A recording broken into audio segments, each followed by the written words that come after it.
Hello, everyone, and welcome to the No Shots Fired podcast. This is episode 39, Leaping Gamers Launch from Limb to Limb. I didn't actually anticipate that might be difficult to do live, but I crushed it. Nailed it. I am Balin.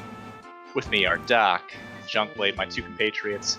Actually, probably more than compatriots now. They're actually kind of the host and co-host of the show, while I have been shelved a tertiary host status due to all the times I've missed. It's still a group effort. It's not easy setting up the West Coast office, so... It's truly not. And let me tell you, I have so many leads for us out here. So many leads. Yes? Plus, I was going to say, I only joined at, episode 16, 17? So you've still got a few episodes to go at bare minimum before we're even equalized in number of episodes we've done, let alone me surpassing you. You have, however... That's a good point, though. I'm going to look up... I'm proud of us, gang. Let's see how many episodes we've done this year. I was going to say, you've really helped up our output, though. Yes. This is irregular at best before. And now it's less irregular? Well, that's all right. It's still irregular, but that's because all of us are adults with lives that require living. Okay, two of us are adults with lives that require living. I can't speak for Valen. Oh! Coming in hot! Bazinga! Are we still looking up? Should I introduce? No, yeah, you go ahead. I'll. All right. Well, for Leaping Gamers Launch from Limb to Limb, we're going to be talking about Mega Man 11, Starcraft 2, Diablo 3, and no, guys, with the Starcraft 2 and Diablo 3, this is not 2012. I'm trying to think when these actually came out. Older Pokemon games, I don't know. Yeah. 2 D&D updates. And then we're going to kick 2018's ass right out the door before we handle your questions. So without further ado, we're going to get you to either that how many episodes we did update or Mega Man 11. I'm not sure. You're going to be as surprised as I am. I'm in both of that's both mine. Oh no. You got to choose one or the other. Well, I was looking at the music kept going. Okay. It's all going. Has the music been going this entire time? Maybe. Okay. Good. It looks like we started... Yeah, we did episode 12 2 years ago, according to Twitch. So 13 was 8 months ago. So it's 13 to 39. Pretty wow. Good. That's a substantial increase in frequency of episodes. Yeah, when did we start doing this? 4 years ago? Oh, God.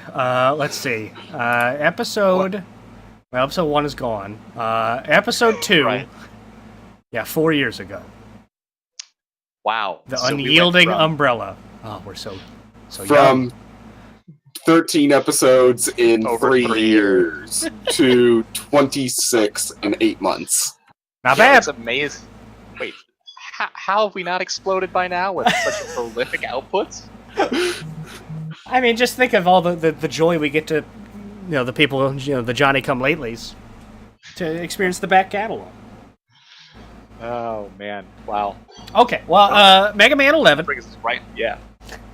A recent-ish game that me and my brother-in-law put our best foot forward to try to beat while I was at the parents' over the holidays. And Lamplight?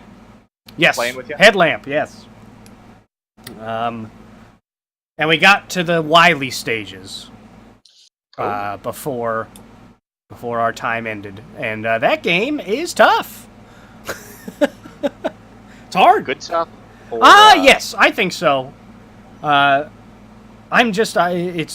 So Mega Man 11 is, as the name implies, is kind of that next step in the classic Mega Man series. So it's not X, where you've got more movement options and that sort of stuff. Although I think it borrows a few things from that as it goes along. But the last two, Mega Man 9 and 10, were very much like in the Mega Man 2 and 3 NES mold. They came out like on the Wii, I think, and I think other systems eventually. But this is I was impressed because this is one where the first trailer, I don't know if they had the video rendering wrong or something messed up on the video, but it just looked like absolute garbage. Like I watched it and I was like, this looks like just it's awful, just real bad.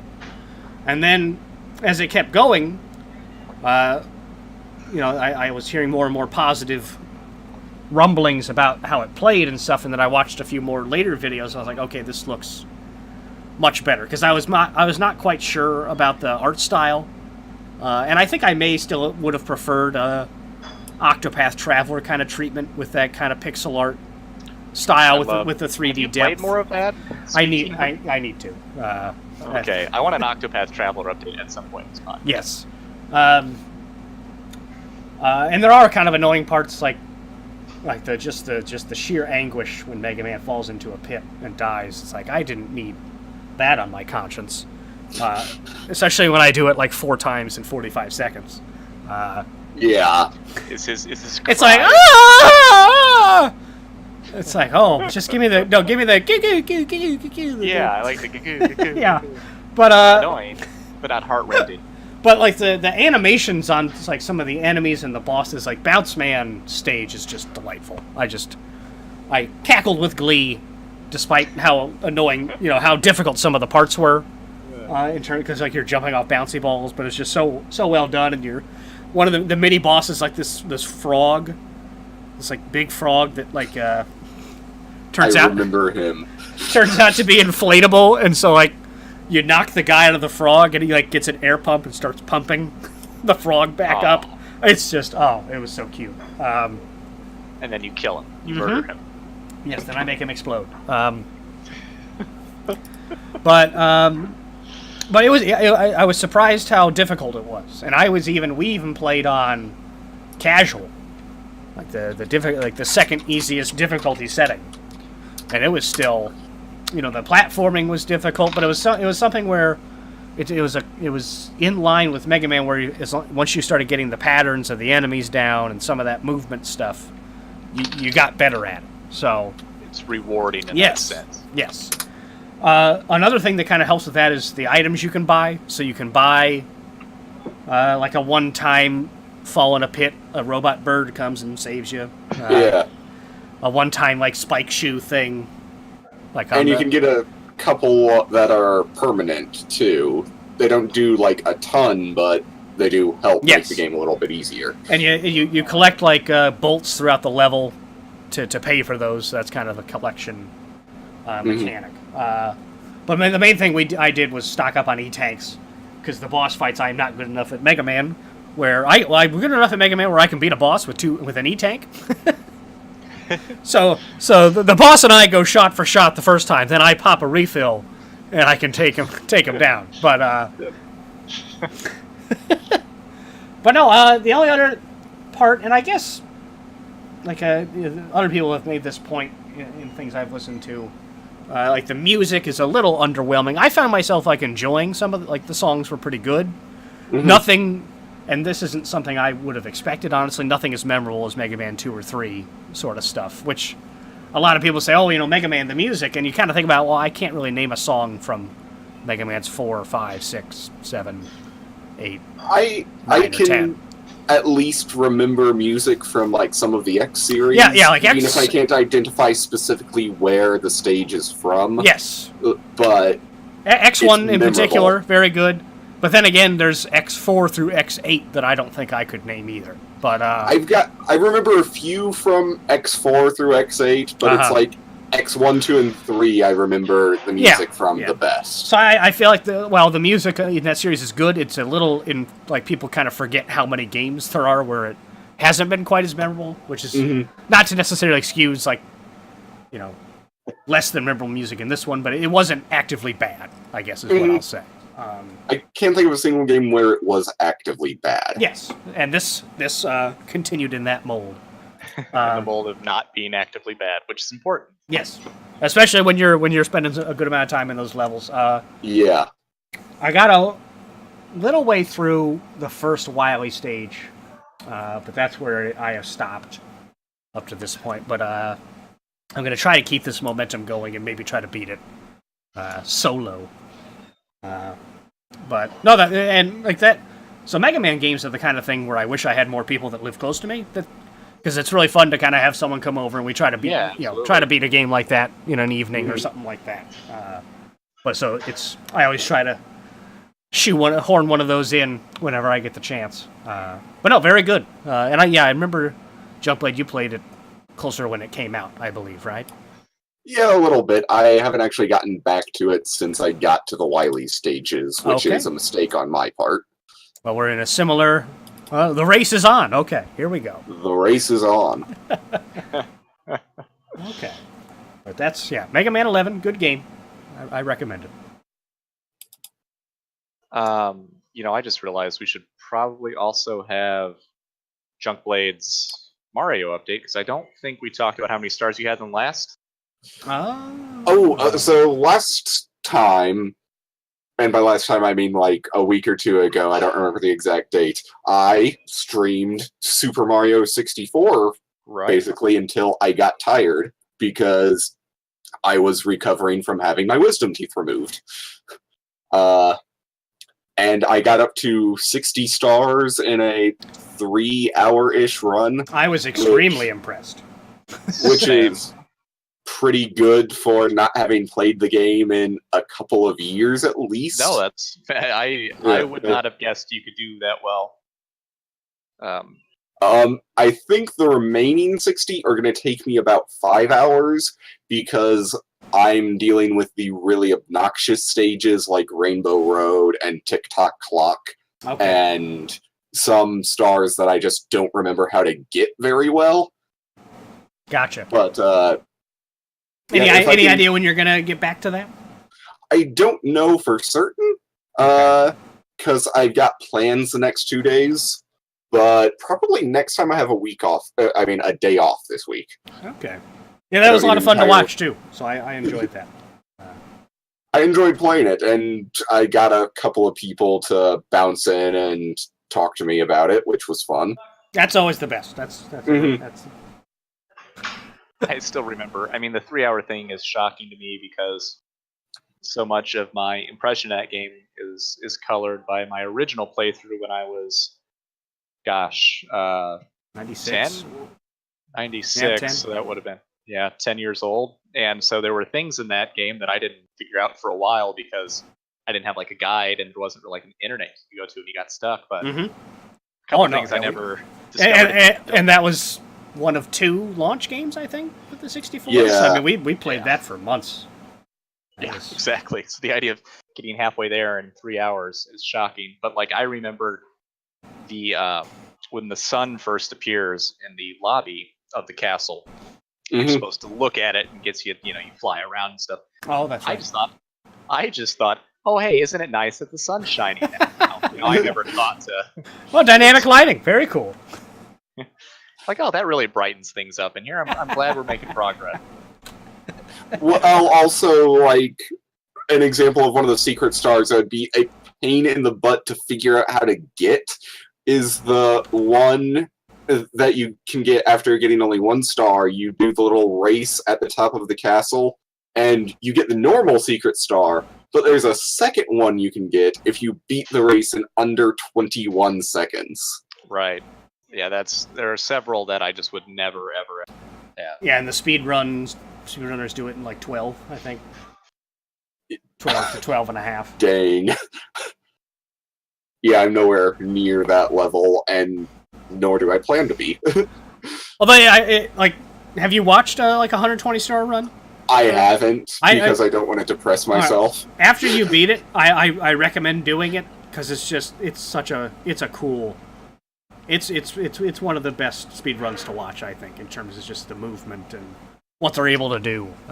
Fair. Especially after just having played it. Like, I think it gives you even more of an appreciation of just the skill that they have there. But no, don't do it before you beat it, because then you'll lose all hope.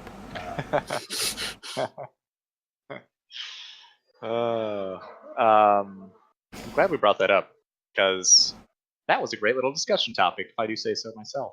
Well done. Now, on to Starcraft 2. Oh wow, we're only on Starcraft 2. That means we're having a really good one. Yes. Yeah. Because the time is just flying. Well, actually, I don't really have... there's not really much to update for a game that's been out for how long now? Does anyone know when that came out? 2010, I think. It's just the update is that me... Let's see, I'm trying to remember everybody's names. Tommy Tom, J Money, and Ben. Does Ben have a secret code name? I guess I've given it away. I don't think so. No. Okay. Ben. Benjamin Button. Sure. Benny B. Benny B. Benny B. All, we jumped into some StarCraft 2. Oh, man. Yeah. You have been away from the console. Yes. Visiting family and such. Also, that's 4 people you named, and that's the most that you can do. But we would have kicked somebody out for you if you were going to play. But we had so we lost a lot. That was the. Not a lot of people with our experience level still trucking in that game, I'm betting. No, so I would estimate our record over the 3 or 4 times we played to be like 2 wins, 30 losses kind of thing. However, one of those wins was just fantastic, and I'm going to give you guys just a little story time about that one win. Excellent. Where we had. Well, we started it out. Jay Money and I had decided that we didn't want to be involved in the conflict with the other team. We just wanted to bunker in. So we started. Jay Money and I were on opposite sides of our our mini base, whatever you would call the starting area, kind of that encompasses the forest on any given map. Was it like a 2-2, or is it all 4 together sort of thing? We were all 4 together. The whole problem was that Jay Money and I decided that we are bunkering in and we're not going to really help, other than to last as long as we can. But we're on opposite sides, so it makes the bunkering process difficult. Yes. However, since I was Terran, so I immediately lifted off and floated over near him.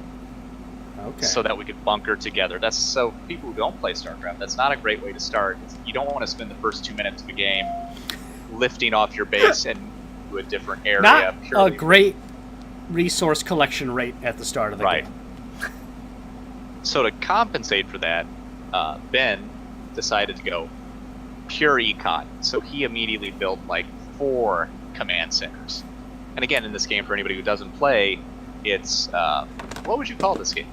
Like a Command and Conquer style game? RTS, right?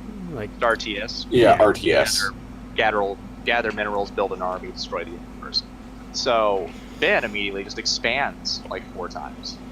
And at this point, Tommy Tom is the only one who's even trying to build units. They came and they attacked. Well, also Ben attempted a planetary fortress rush. Forgot about that right out the gate before the 4 expansions. So Tommy's the only one with any sort of actual real build at this point with actual units. They rushed with you can't even call this rush. They had 3 Marines who came over toward our base and stopped at the bottom of the ramp. And Ben says, if those 3 Marines come up, I have no way of stopping them because he didn't have a barracks or anything. Justin and I had completely bunkered in on the opposite side, and all of our units were enclosed in the space behind so we couldn't actually help unless they just attacked us. But if those Marines had come up, the Marines did not come up. I don't think they just sat there. Well, yeah, I didn't think they expected that 3 Marines would actually be able to. They were using them more as scouts rather than they didn't think that 3 Marines could, do anything. So then we all make a collective decision to just feed minerals to Tommy because he's the only one who's actually built anything capable of putting out units. And so the rest of the game, Tommy went battle cruisers, which is a strong in-game unit. And so he just built he built 19 starports, and he would just build max battle cruisers, and he would build a battle cruiser, and he either just teleport it in or fly it over and do as much damage as he could. Meanwhile, the rest of us just mass expand. Ben had 200 workers. Now the max supply or units you can have is 200. So he maxed out on workers. And he had, by the end of and his expansion style was to expand so much that when the enemy would kill Thomas's battlecruisers and attack, they would have too much to kill before Thomas could build another wave of battlecruisers. So in StarCraft 2 multiplayer mode, you guys like share resources. So you can if you want. You can. Okay. And so that's why Ben had that strategy. Yes, exactly. Because I don't think we need to like ascribe any actual it's a strategy. Yeah, forethought or like planning to this. Like, well, that was a happy circumstance, yes, but I more meant it takes it from completely pointless thing to do that serves no purpose at all to at least theoretically serve some purpose. Yes, you're right. Yeah, but that theory didn't cross through their minds, is what I'm trying to get at. Fair enough. Meanwhile, Justin and I kind of just expand our bunker situation, so we actually cut off about half the map to the other team. I mean, they had no problem attacking into Ben's section because it's not defended, and it was just workers and gather, So Ben is losing like 60, 70 workers and several command centers per attack. Problem is they can't do enough damage by the time Thomas' battle cruisers roll in. And then he pushes back the attack. He loses another wave of battle cruisers. Justin and I are cutting off the other half of the map. I mean, long story short, they weren't very good. But it was really hilarious when there's a huge battle cruiser army disappearing, and all of a sudden Ben calls down like 30 mules to repair the battle cruiser army. Because a mule in this game is something that it's like a free worker kind of thing. A free worker that you can call down anywhere you want. It only usually has value as a gatherer, but in this case, because Ben had so many of a certain kind of command center, he could just call them anywhere to repair battle. Like the middle of a battle, and he just called down 30 of them. So this is like a strategy. Once it gets momentum, like even if they were good, that could be tough to deal with. I think like that, because like if they've been like spending their stuff and don't have like the typical 4v4 thing where one person's just sat back and says, "I have 30,000 of everything." Right. That could be tough to stop once you get chugging. It takes a long time to get that chugging, though. Is I guess the problem. I mean, well, that's why I was talking about, and that's what we were doing. Really, was just because then Justin and I were also just feeding resources to Tommy, and so he's just pumping out max in-game unit battle cruisers, and he would also just teleport them into random spots of their base and do a ton of damage before they could kill them. I forgot about that ability. Right, so they're just attacking everywhere, and they could never really get that after our weird opening. They could never really get that critical mass of units to deal with anything we were doing. Then Justin was getting to the point where he's going all 4 photon cannons, which is a stationary turret-like thing. But he was getting to the point where his photon cannons had crept across the entire map, and he was actually like using them to, I guess you'd call this like late game cannon rush expansion, which was getting to be really frustrating because then they couldn't expand.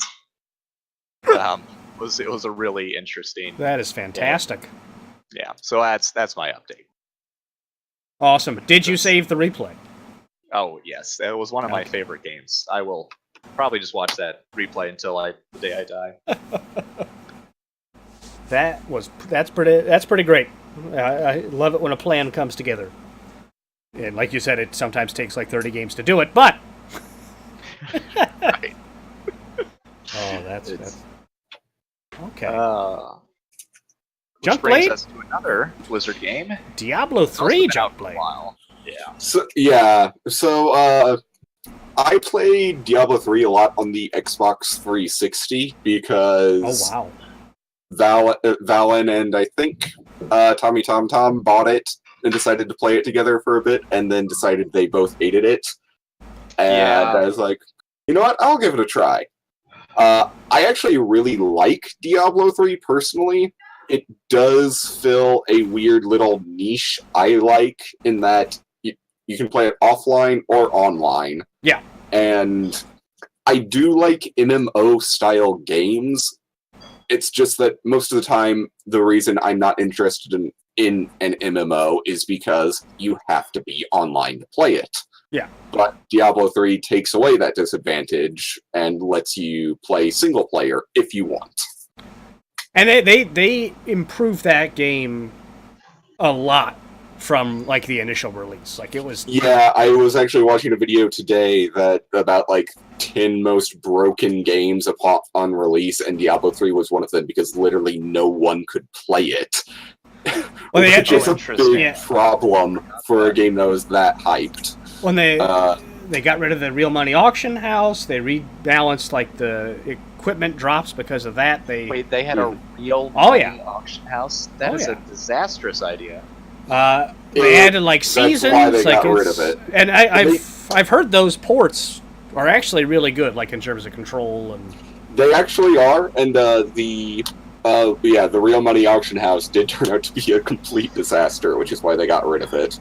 Well, and I am curious to try out season mode at some point, but right now I just want to get back into it with some new characters and just go from there. Okay.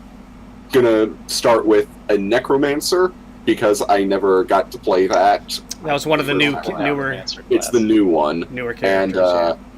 And Crusader. How new is new? Because I feel like I've played necromancer. No, you played Witch Doctor. Witch Doctor. Okay. Might have been a year or two ago. Yeah, a year or two ago for the necromancer. Then no way. What system, Junkblade? I have it on the computer. Okay.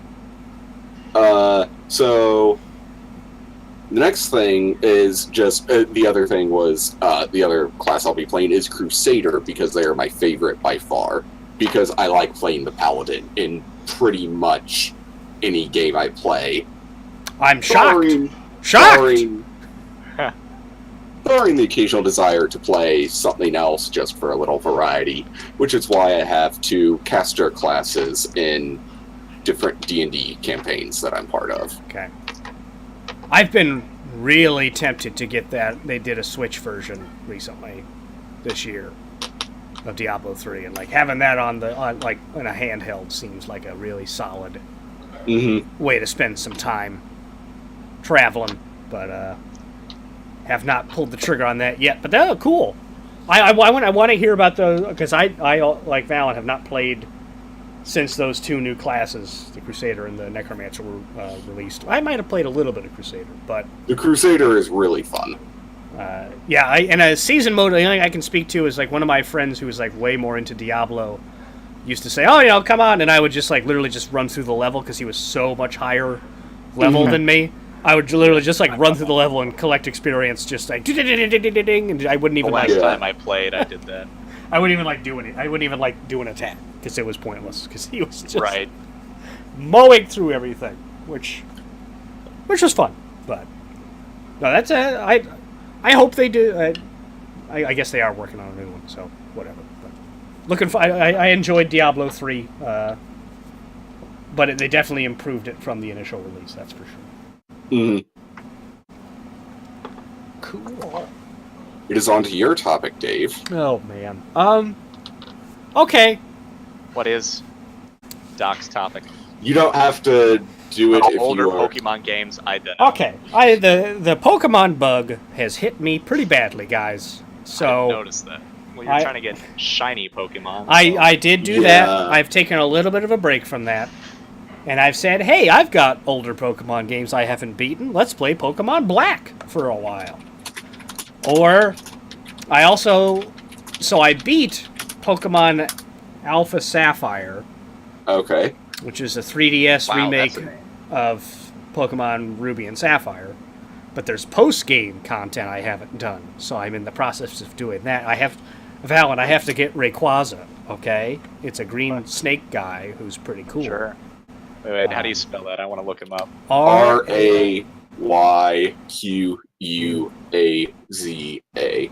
Is he a legendary guy? He sure Yes, he is. is. Super Oh, yeah. legends. Oh, he's got arms. He's not really a snake. I mean, they're pretty small. He's supposed to be based off of a Chinese dragon. So, you know, teeny arms, T-Rex arms. Yeah.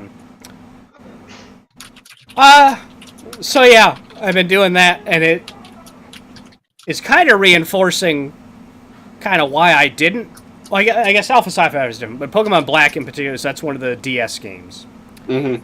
And it's kind of reinforcing why I kind of fell away from Pokemon between Pokemon Blue, Red, Yellow, and like X and Y. Mm-hmm. Which is like the quality of life changes that have finally started to be made in terms of XP share and all this stuff where I don't have to. I want to level up this Pokemon, but it sucks, so I'm just going to put it in the first position and cycle it out every battle.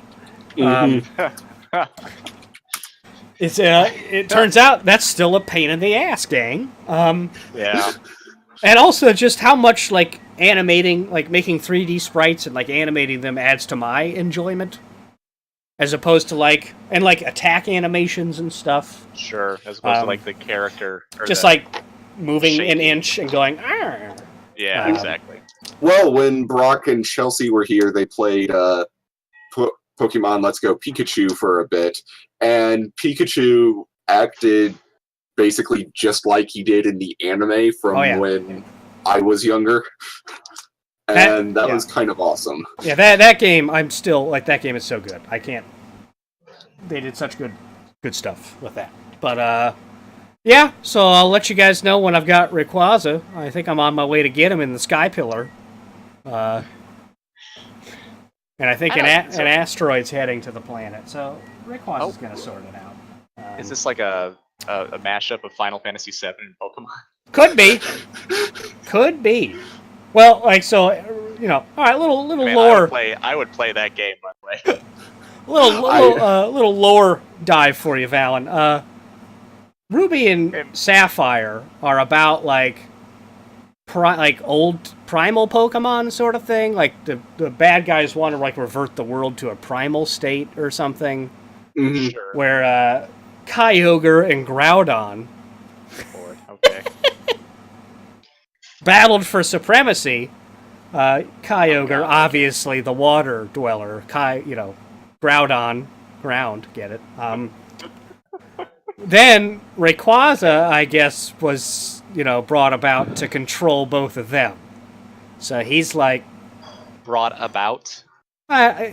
Created, I don't know. We don't have to get into the Pokemon creating more Pokemon like Arceus the God Pokemon. We don't have to do it. We can, if you want to. I kind of want to now. I'm kind of okay. Sure. It all started with Arceus the God Pokemon. Right, of course.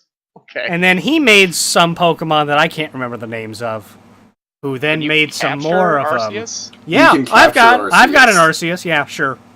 What kind of Pokeball does that take to capture the God Pokemon who can create other Pokemon? The Master Ball. I'm sure regular Pokeballs. I think I got it from a card at GameStop, so I input a code, and a lady at a Pokestop said, "Hey, I've got something for you," and just handed me a regular ass Pokeball with the God Pokemon in it. Yeah, it makes and a you lot would of sense think throwing out the God Pokemon in a battle, everyone would be like, "Oh, I quit," but no. Couldn't he like will the Pokemon he's facing out of existence? I guess if he felt like it, but I guess I don't know what gender Arceus is, but it's more sporting than that. I guess it is a level 100, so like nothing touches it anyway. But yeah, what are his attacks? Like scratch and growl. Every Mew you get still only has pound. I think there's also like some sort of explicit canon thing where if like a non-wild Pokemon, their attacks aren't actually lethal. So if they're in a Pokeball, their attacks aren't going to kill the other Pokemon or the other trainer. I mean, if you they faint, right? Shoot a fire tornado at them. Okay, here we go. Who's ready? I'm ready. I'm actually quite excited. From Bulbapedia, the Pokemon Wiki. In a vortex of complete chaos and nothingness, interesting, Sure. a single egg comes into being, which then hatches into Arceus, the first Pokemon in existence. Arceus then creates Dialga, Palkia, and Giratina, giving them power over time, space, and antimatter, respectively. Oh my god. Giratina, as punishment for its destructive nature, this is the devil Pokemon, is sent by Arceus to live in the Distortion World. Dialga and Palkia then succeed in creating the universe and Pokemon world and retreat into their own dimensions afterwards. You can catch them too. You can catch every one of these fucking Pokemon. Okay. Arceus creates Uxie, Mesprit, and Azulf, giving knowledge, emotion, and willpower to all living things that come into existence in the Pokemon world. Oh my god. The three dive into caves at the bottom of Lake Verity, Lake Valor, and Lake Acuity in Sinnoh, giving them the name Lake Guardians. Okay, now here we go. Kyogre is formed by the pressure in the deep sea trenches. Groudon is formed deep inside the earth, likely from hardened magma and earth. And Rayquaza is formed by the minerals of the ozone layer. Rayquaza proceeds to fly around the ozone layer, occasionally coming to rest at the Sky Pillar. That's where I'm going to catch that fucking guy. I'm coming for you, Rayquaza, at the Sky Pillar. Kyogre and Groudon then proceed to fill the sea and create land, respectively. Feels like they were created. It's fine. A chance meeting turns the two into rivals, and a conflict for dominance over the Pokemon world begins. This battle continues until Rayquaza quells it, causing Kyogre and Groudon to retreat to special caverns. I have Kyogre. He is my minion. Where they rest until the events of Generation 3, which is Ruby and Sapphire. So you can capture these guys. Oh, yeah. The guys who have created the entire universe also apparently, without foresight, created objects powerful enough to Yeah, apparently the old Pokeball, they didn't quite think about that one. Yeah. And then, land masses such as Mount Coronet are created, and Regigigas moves the continents, whatever. That old chestnut. How did human beings... We haven't gotten there yet, I don't think. Because that's the beginning of the universe section. Then we got prehistory, recent... Okay, yeah, whatever. Anyway, I'm going to catch Rayquaza, one of, the top 6 god creation Pokemon. Sure. So wish me luck on that, gang. I've got some Ultra Balls. I think I've got it on lockdown. But not even a Master Ball. I'm not even bothering with the Master Ball. But yeah, so I'm playing a lot of Pokemon. Yes. I'm still trying to wrap my head around creation story. Oh yeah. The Pokemon lore got way too deep.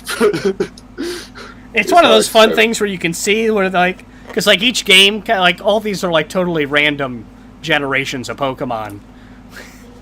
So I'm just waiting for them to go, well, you thought Arceus was the god Pokemon, but check out Bucervius. Turns out, this little, bulldog Pokemon. Is this just an unavoidable tenet of anime that they just go way overboard on? Oh yeah. No, not always. Oh yeah, no, yes. Anything that keeps going for a certain amount of time, I'm still going through Dragon Ball Z, and we passed the meme of a power level of 9,000 or whatever, episode 6. Was that shit. And then it's oh, you thought that was it? My power's 500,000, and now that's nothing. That's nothing. Yeah. I think they're literally at the point where trillions and quadrillions are nothing. They don't even talk about power levels anymore. That's how busted. Yeah, it's. And you know what? I'm loving it. I'm loving it. Punch holes through shit, blow up the planet. I love it. Keep it coming. How many planets have you lost so far? So far just one. Old Namek didn't do so great, but they saved the Namekians. It was fine. They got them off the planet? They did. It was a clever chaining of Dragon Ball wishes, Fallon. You should, we'll get into that. That's a next episode topic. the Dragon Ball mythology. Yeah, so Pokemon Black, not as great.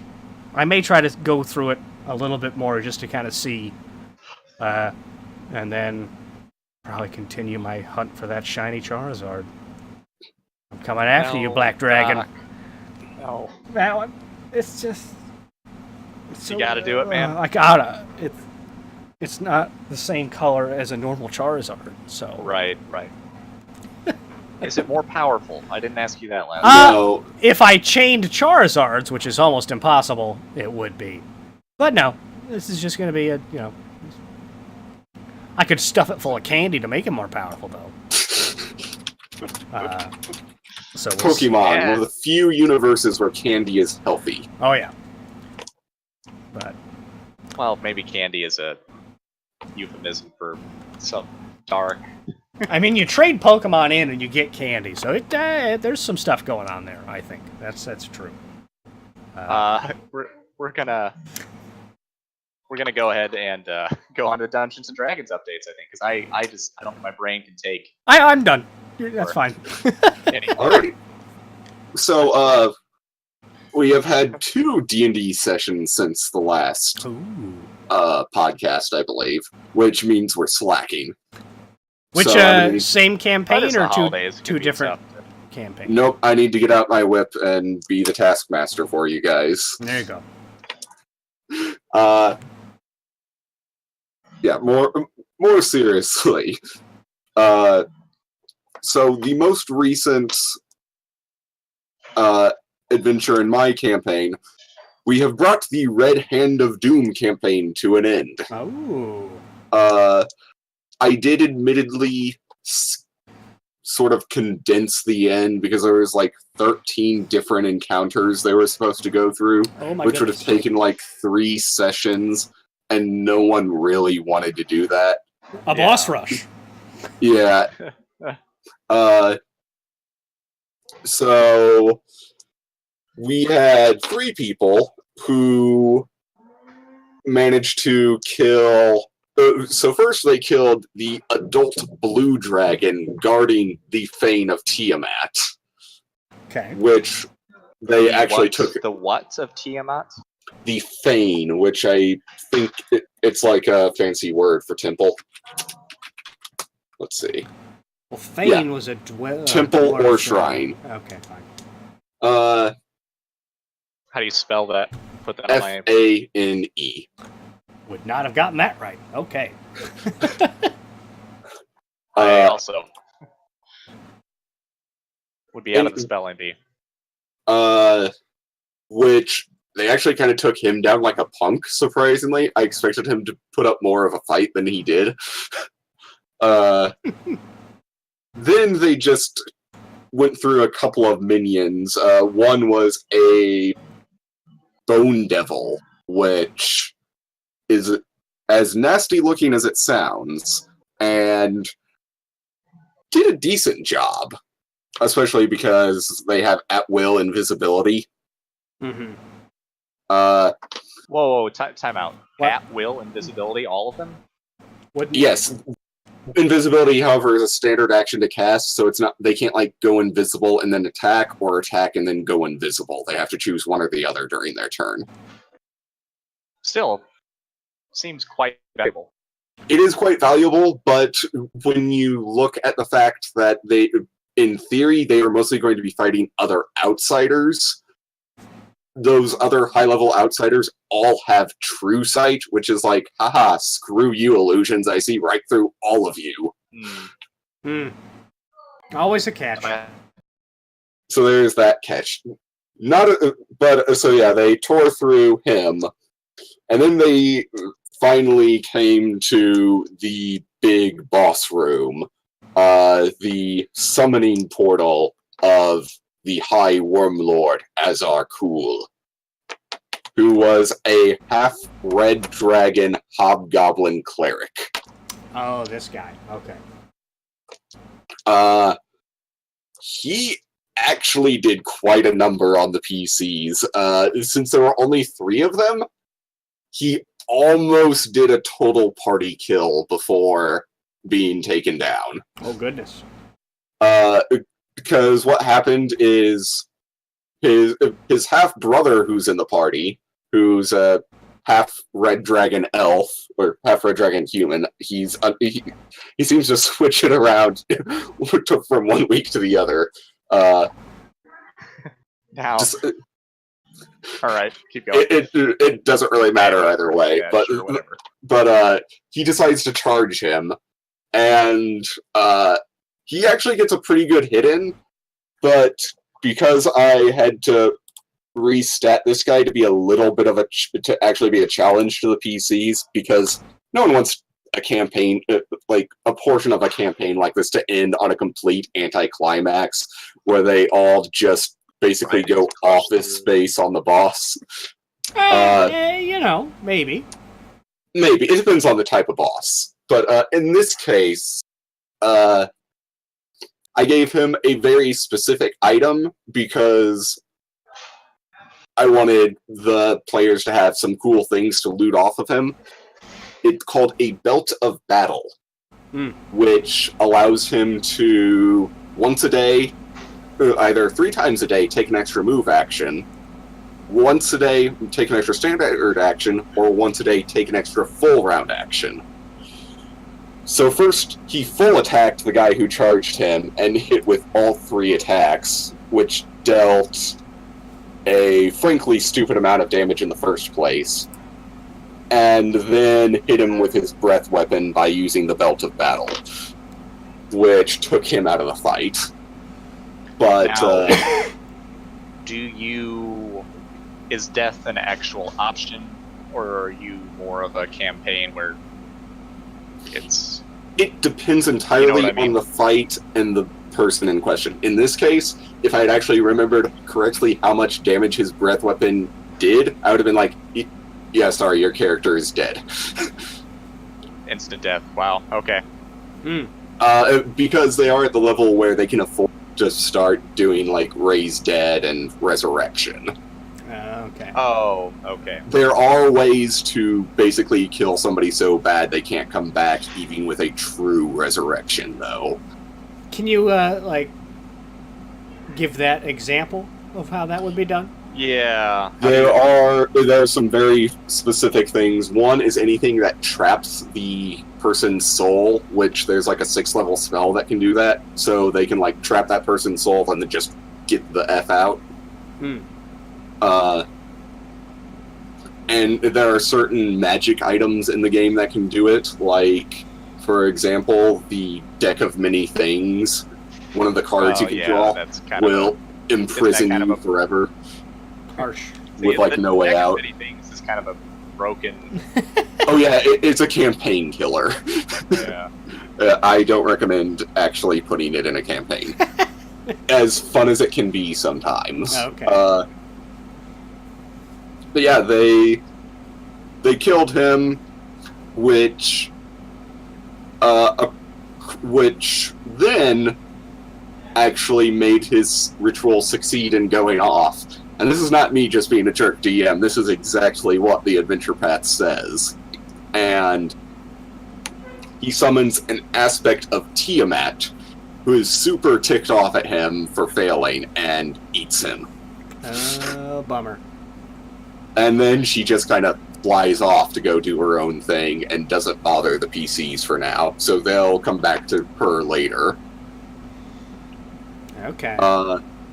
So that was the last session of my campaign, and yesterday we played the next session of the Japanese mythology game.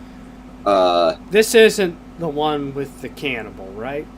No, that's a different one. Good, because I'm still not in the headspace. Is that a different one? This is a different one. Okay, I'm still not in the headspace to deal with the dude who's like, I want realism. I'm a elf. Granted, there was a cannibal in this, and we murdered the crap out of him. As you should. Thank you. Right. Yeah, that's my approach. There we go. But we got some rumors about some weird things going on in town, and they all seem to whispers on the wind. Revolve around the rat folk, the Nizuni. And I love the Nizuni. No, they weren't doing anything fishy. It's just their leader, like the elder of the clan, is an oracle, but he's having visions all the freaking time to the point where he literally can't even sleep anymore.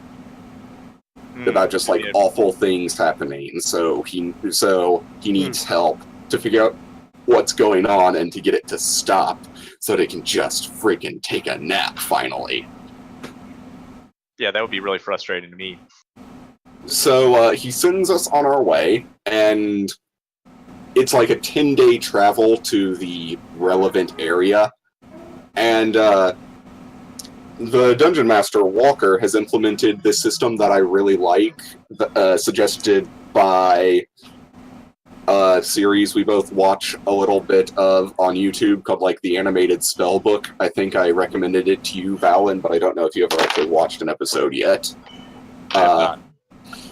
But the idea is the Dungeon Master comes up with, like, 3 Banes and 2 Boons that the players can encounter on the road instead of rolling on a random encounter chart. And then each one of the players comes up with a Bane and a Boon of their own. And, of course, the Dungeon Master reviews these to make sure that they're level appropriate. Not like my Paladin finds an abandoned Holy Avenger on the road. Or party gets eaten by Red Dragon or something. Right. But, so we had a variety of different special encounters. Like we encountered a couple of bandits who the rest of the party then paid off to stop banditing and just live honest lives. We found a conman monk who, well, he wasn't actually a monk, and that hence the conman part.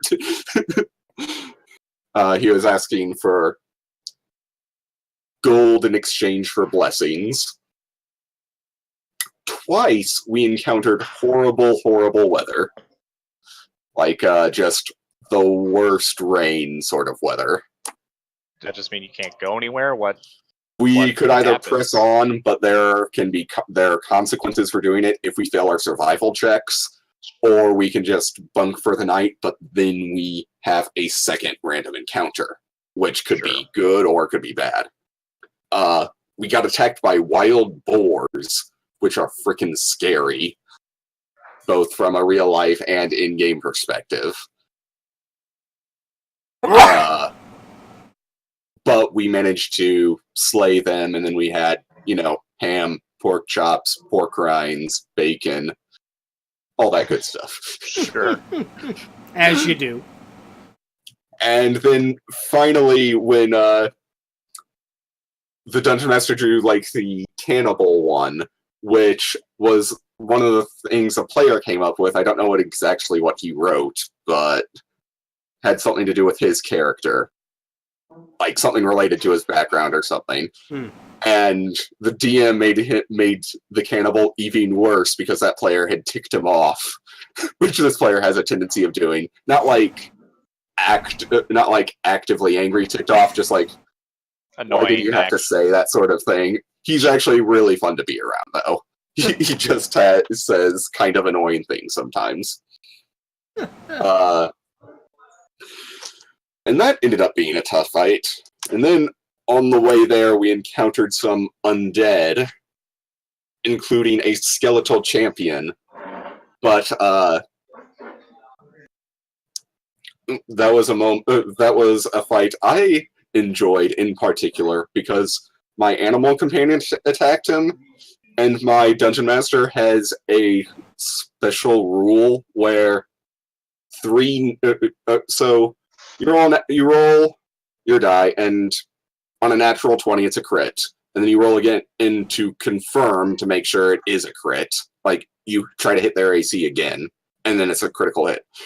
But if you roll a natural 20 on the second roll, then you get to roll one more time, and if it's a third natural 20, if it's not a named character, you insta-kill them. And I got 3 natural 20s in a row with my animal companion. Wow. So they just ripped the skeletal champion apart, which was a really neat moment, I thought. That worked out pretty well. Anyway, we got to the outpost we were supposed to get to, and found out they're having a similar issue to the Elder in that they are just not able to freaking sleep because of like ghostly whales and other horrible things keeping them up. And the undead that are attacking them keep talking about the lands belonging to this family that hasn't existed for 800 years. But one of the characters knows where the family tomb is, so we're going to head there next time to see if we can, like, appease the ghosts somehow to get them to stop coming back and seeking revenge on the living. Classic ghosts. Oh, man. Am I right? And that is the D&D man. updates. Man, that sounds like a lot of stuff going on. Some serious action. Indeed it is. I do like the Nezumi.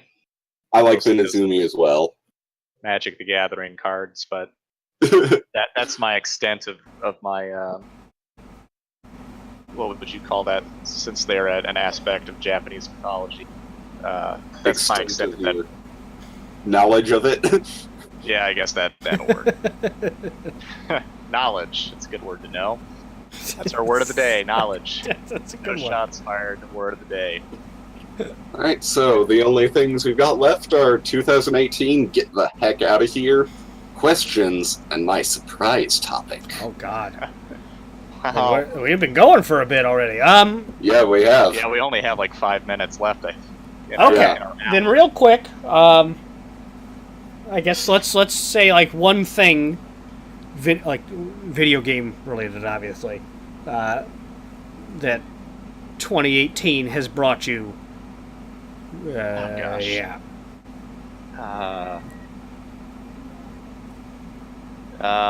Who's got one? It's got to be Pokemon for me. That game is really, in a way I did not expect at all.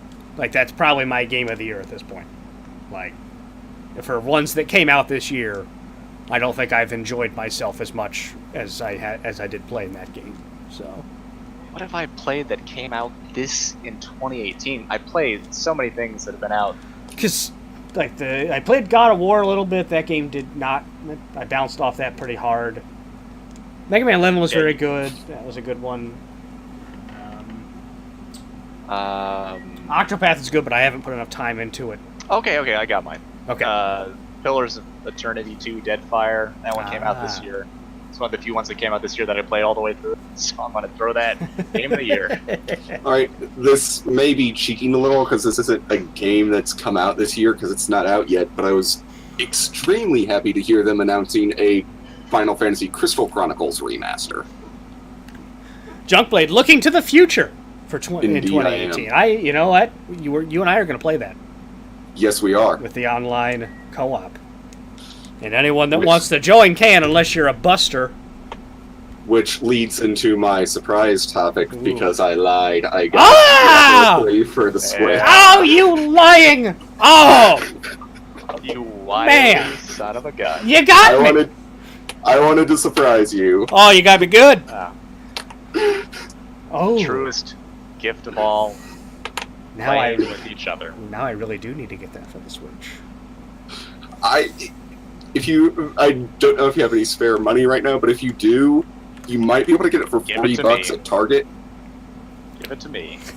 Because I got it at Target tonight for $80 because that's what it said on their website. I also found the Banner Saga trilogy for $30, so I'm going to give that a try. Ooh, a Diablo, nice little yeah, strategy it's game. on Amazon, $40 right now. Or Yeah, these things. Valen, you know what else is on Switch? Right What? below it, Pillars of What's Eternity that? 2 Deadfire. Get on the Switch train, Valen. Well, I already Valen, get on it. beaten that. Irrelevant.